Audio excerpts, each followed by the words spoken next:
Hi, I'm Jay, and today we're going to dye some bucktails. Stay tuned.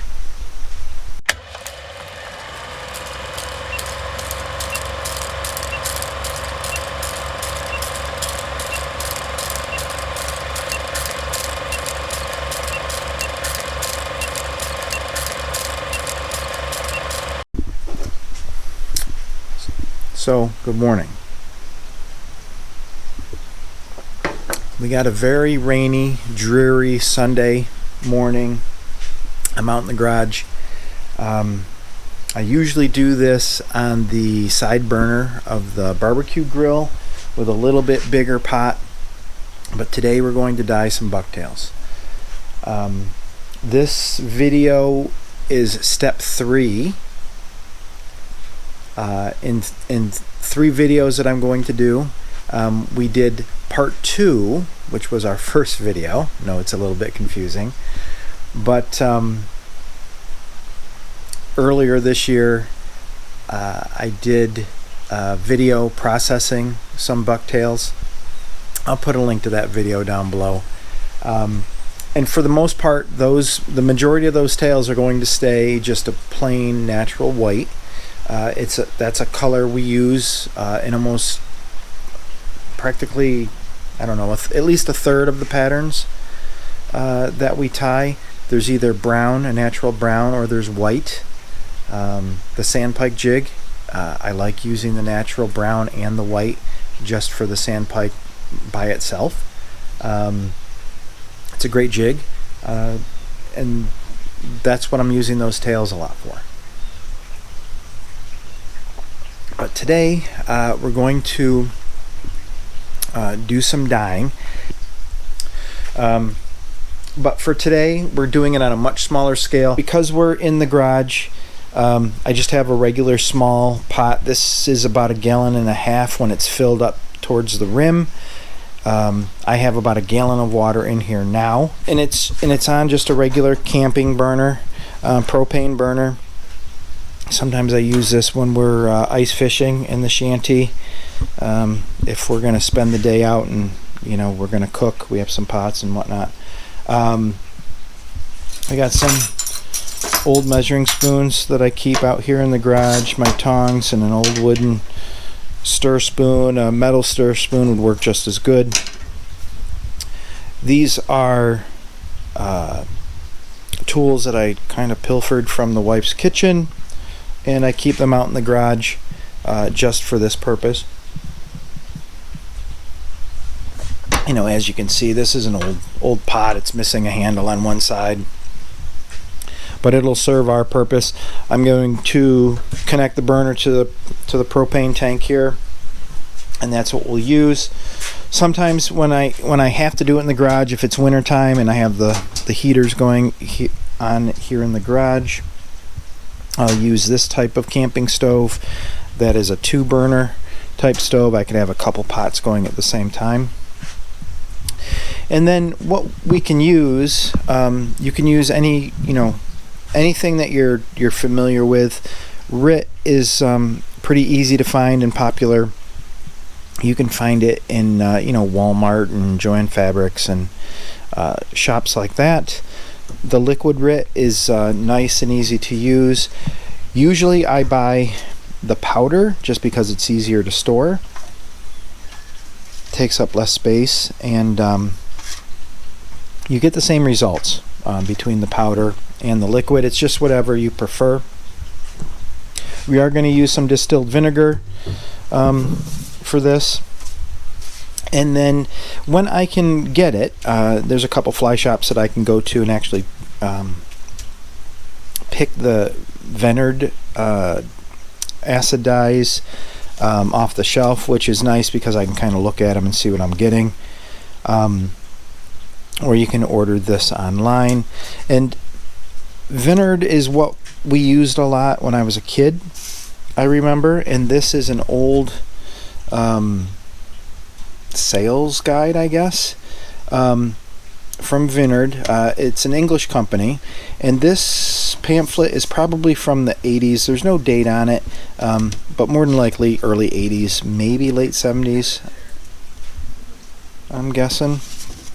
But what's really neat about this is that it has the color samples with some hackle feathers in there, which is really nice. So you can actually see what the color is.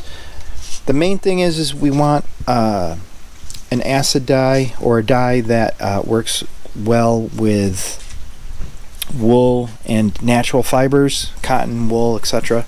RIT also makes a synthetic dye that works good with like nylon and synthetic materials, but we just go with the regular all-purpose dye.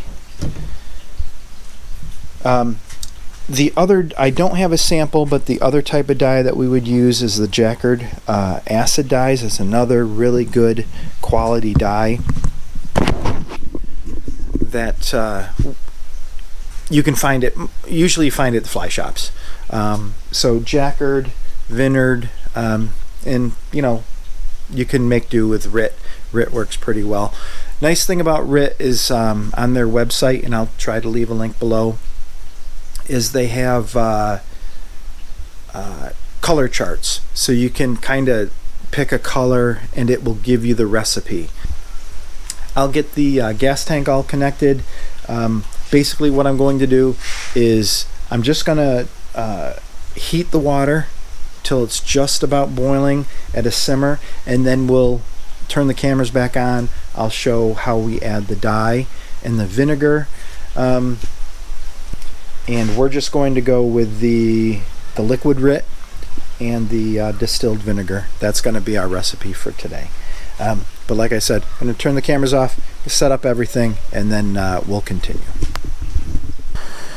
So we've had the pot, the fire under the pot for about 5-10 minutes. Water's warming up nicely. You can see it's just about to maybe start at a boil. And I'm going to turn down the fire just a little bit. And then to prepare our bath, I did not bring my 1 cup measuring cup, so we will eyeball the vinegar. We know that we don't have to be completely precise for this, but we've added the distilled white vinegar to the pot. So we're putting in half a bottle of purple, and we're just eyeballing this. Just stir it a little bit just to make sure everything's doing good. And the purple, the way it looks right now, actually looks, I think, pretty good. I'm feeling good about this.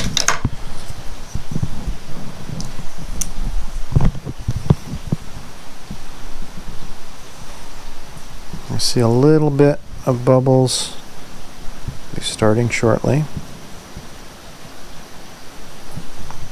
What we're going to do is just drop our tails in.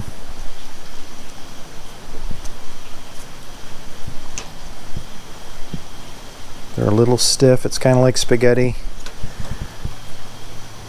They'll bend as they heat up.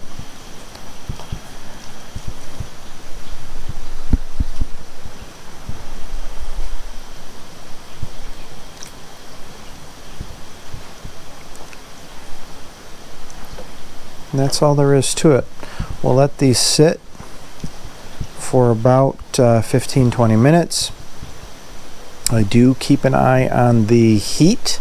We don't want to boil these. We don't want to boil the hair off of them. We just want them to dye the fibers of the hairs. And we'll check them in just a few minutes. So we're still just tending the pot. I'm kind of moving the tails around, getting the ones that were on the bottom towards the top. Every once in a while I'll look at them just to see how they're progressing.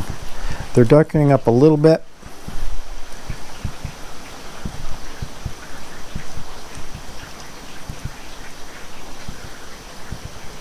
Another 15 minutes or so.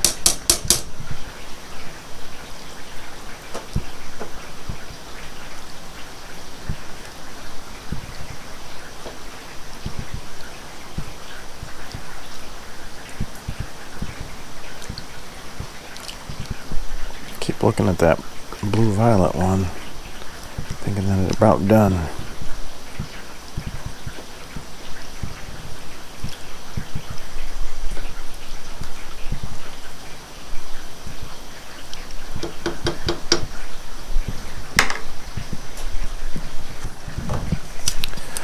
Well, I've been tending to the pot here, just kind of keeping it stirred.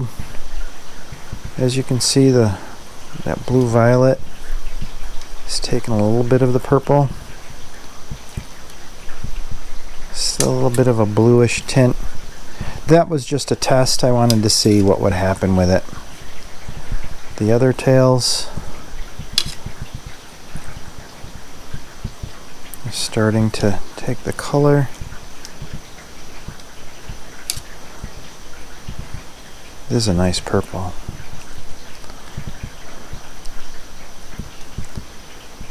I'm going to give them another few minutes, and then I'm going to just lay them out on the table. Normally I would have a rack or a clothesline or something like that and let them just drip onto old newspaper or something like that. But I have that old junky folding table that I just use. You know, as you can see, I've spray painted things on this. There's cut marks in it where I think I used to butcher deer on this, to be honest. But it's just an old junky table, plywood table. So we're just going to lay them on this, and that will be fine. We'll run the fan in the garage, and we'll let them sit in here for a couple days. I'll flip them twice a day just to make sure that they're drying evenly.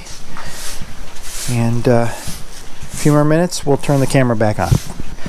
One thing I do want to mention is make sure you're wearing your play clothes, right?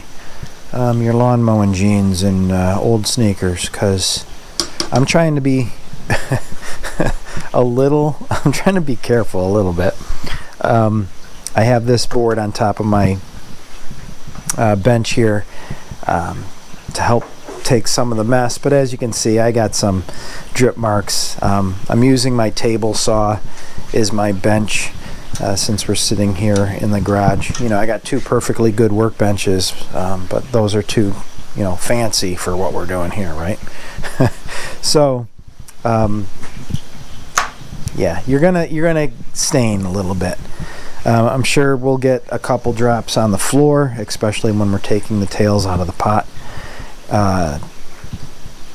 So my garage floor will have some purple stains. So let's check these tails now. This is that blue violet, and it does look like it's darkened up just a little bit.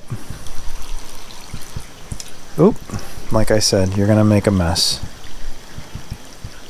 Actually, that looks more usable than what it was. Alright, we're just gonna walk these over and lay them on the table. I am absolutely not concerned about the mess that I'm making in here.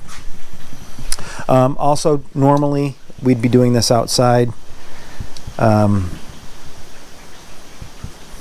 This tail's twisted just a little bit. We're going to lay it out flat. Make sure that they dry flat.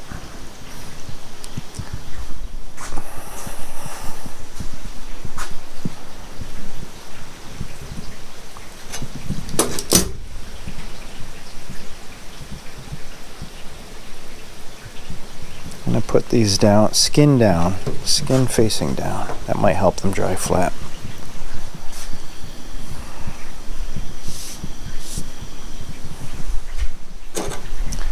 Table saw is about due for my annual kind of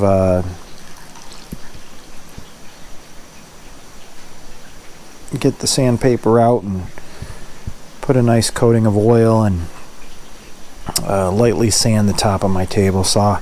This is just a regular Delta contractor saw. I bought it 1991, I think it was. Love this saw. It's a model from before Stanley bought Delta, so it's got the nice old Delta motor in it. This thing, knock on wood, you know, I've had all this time, and I use it quite regularly. Love this saw.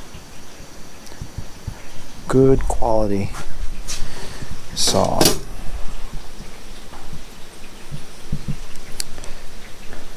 So the leather on these tails is quite pliable. Like I said, it's kind of like once you put them in the hot bath, it's kind of like spaghetti, and they soften up.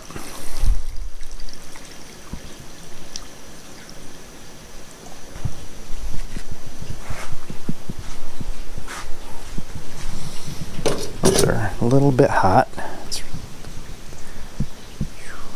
This tail looks a little light, but we'll see how it dries. Ooh, hot, hot, hot. Alright, I think that's it. 1, 2, 3, 4, 5.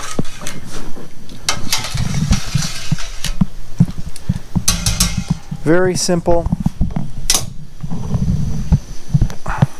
Very simple acid bath right there. See, I'm going to have purple fingers. Do wear gloves. I have a whole box of gloves down there on the side of the toolbox, but I'm going to be scrubbing my fingers now because they're going to be purple for a week. But what we'll do is I'll turn the camera off for now. We'll let the tails dry for a couple days. I'll turn the camera back on so we can take a good look at that, and we'll look at our results.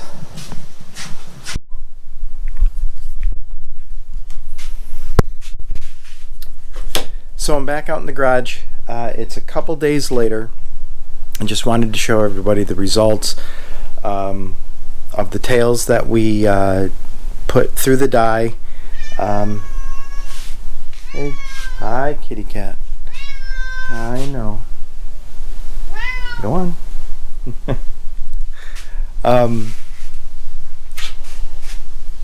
And what we were doing was dyeing some of those tails that I processed earlier in the year.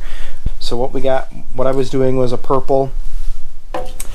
I used the liquid RIT. We also talked about the powdered RIT, also works very well.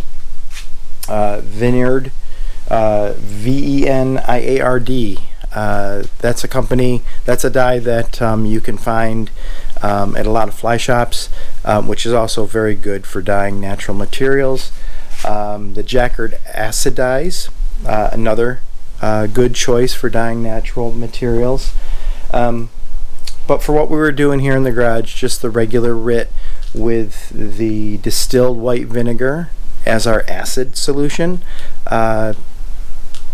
is perfect for what we were doing. So I was looking to do purple tails, and this is what we came out with. On my screen they look a little bit blue violet. I assure you these are the nice dark purple, that I was looking for. There's a few that I put through after I had completed a batch of however many I did, 6 to 8 tails depending on their size. Before I dumped out that solution, I did add some more tails, so the dye, its strength was a little bit diluted. So I do have 4 or 5 tails that are more of a lilac purple. I needed those for something different. I didn't want to do a whole bunch, but that's just something to keep in mind, that when you do your recipe for the dyes, and like we mentioned, and I'll put the link down below for RIT's color chart and recipe chart.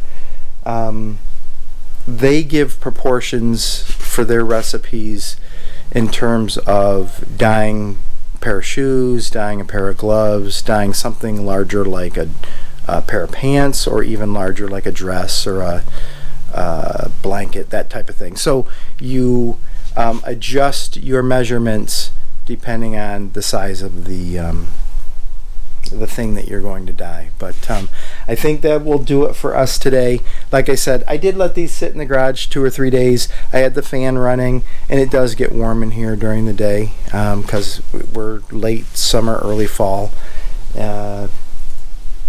So they dried out perfectly. Just leaving them on the table, I'd flip them once a day, let the fan run. So but until next time, guys,